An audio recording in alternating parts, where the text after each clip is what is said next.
Sorry, hit the wrong button and now just create a whole second video. So anyway, here's the rest of it. If it does not, what I was getting ready to say was that in this if then, an example of a conditional statement would be if it does not rain, then I will go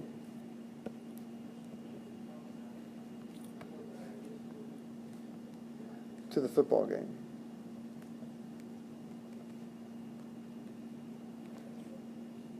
Okay?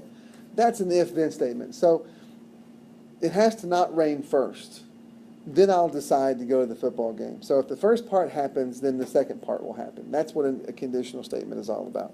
Okay? And we'll kind of carry this example throughout this. Okay? I'll keep bringing it back in our other definitions. Here, rewrite the conditional statement in if-then form. The car runs when there is gas in the tank. Now, to write the if-then form, the if-then statement, you have to think what has to happen first in order for the other thing to happen, right? So what has to come first? When the statement the car runs when there is gas in the tank, there has to be gas in the tank first, right? So the hypothesis is if there is gas in the tank,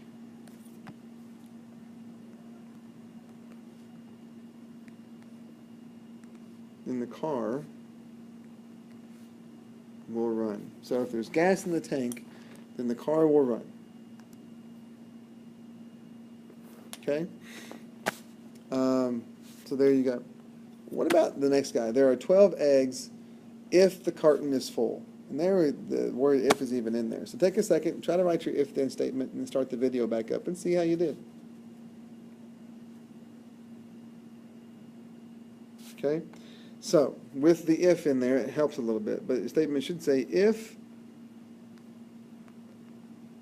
the carton is full, then there are 12 eggs. Okay? Now, these if-then statements don't have to necessarily be true. We could back up in the car example. If there is gas in the tank, then the car will run. Well, that's not necessarily true. Okay, we're not looking for true statements necessarily. We're just practicing writing some if-then statements. Sometimes they'll be true, sometimes they'll be false. And here, obviously, something else can make the car not run. So it doesn't mean that that's necessarily true. If the carton is full, then there are 12 eggs. That makes enough sense as long as it's a 12-egg carton, right? So that would probably be true. Okay, now, we can change that if-then statement up a little bit. And based on how we change that up, we could take a false if-then statement and make it true. We could take a true if-then statement and make it false. Sometimes it'll stay true, sometimes it'll stay false. It all depends on the situation. But to change it up, there's some things we can do. And one thing is negate part of the if-then statement. A negation is a statement that is the opposite of the original statement. Okay? Just opposite. Negation doesn't necessarily mean you have to have the word not in there.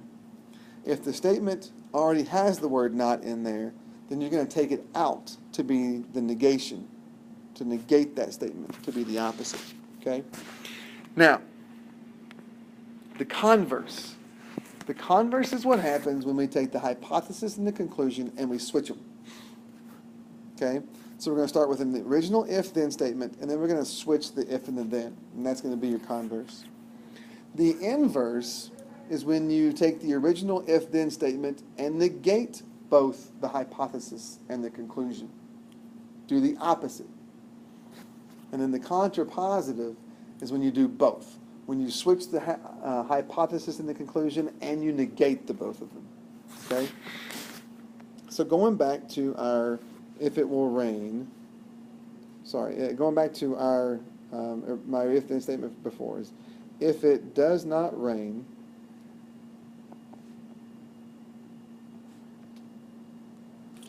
then I will go to the game.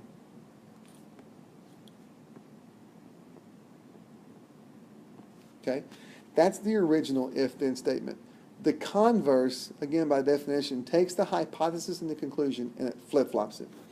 So that would sound like, if I go to the game,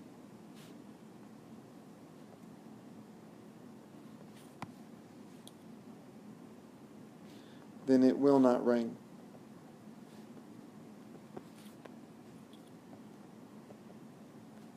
Again, may not be true.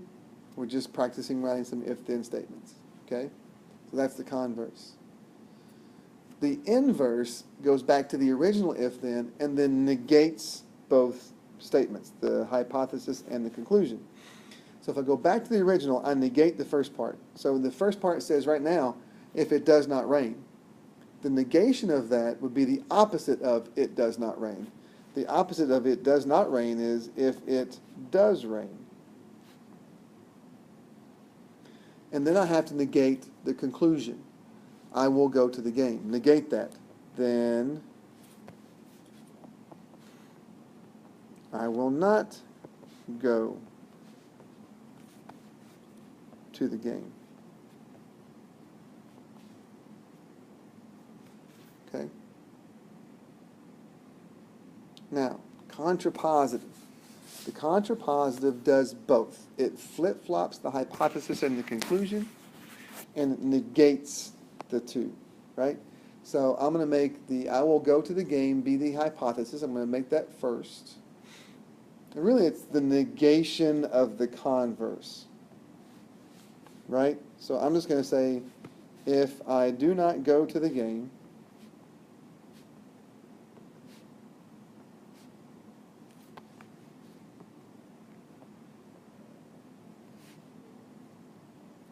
then it will rain. Which is obviously not true. I'm sure the weather doesn't care if I go to the game or not. But that's how you create the if-then statements. Okay? So you try it with this. Write the if-then form, the converse, the inverse, and the contrapositive of the conditional statement, soccer players are athletes.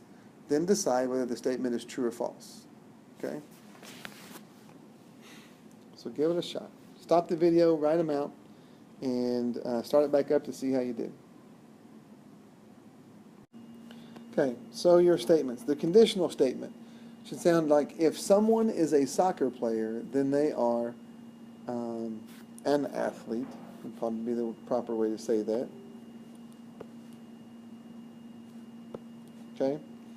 Now, you'd have to know that someone's a soccer player before you conclude that they're an athlete. Is that true or false? If someone is a soccer player, then they are an athlete. I would say that that is probably true, right? You'd have to be pretty athletic to play soccer, I would think. If you flip it around, if someone is an athlete, then they are a soccer player. Well, you can certainly be an athlete and play something else besides soccer, so this is going to be false. The inverse, if someone is not a soccer player, then they are not an athlete. Again, if someone is not a soccer player, then they are not an athlete. That's going to be false. They could not be a soccer player and still be an athlete. Just play something else. In the contrapositive, if someone is not an athlete, then they are not a soccer player. And I would say that that is true. Again, if you're not an athlete, then you're not going to be able to play soccer. At least not very well. Okay? So there are your if-thens and true or false. Okay? All right. One last thing, something called a biconditional statement. A biconditional statement is a statement that contains the phrase if and only if. It can be used when both a conditional statement and its converse are true. Okay? So write the conditional and converse for the following definition. Perpendicular lines. Two lines are perpendicular if and only if they intersect to form a right angle. Well, you can kind of see the hypothesis and the conclusion for a conditional statement right there. The good news is it doesn't really matter which one is which, right? And here's what I mean. We can say if two lines are perpendicular. And this upside down T is this symbol for perpendicular. Then they form a right angle.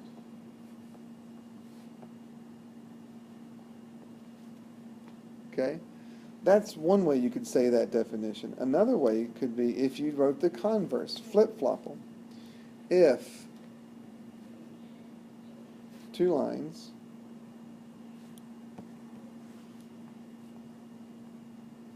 intersect to form a right angle,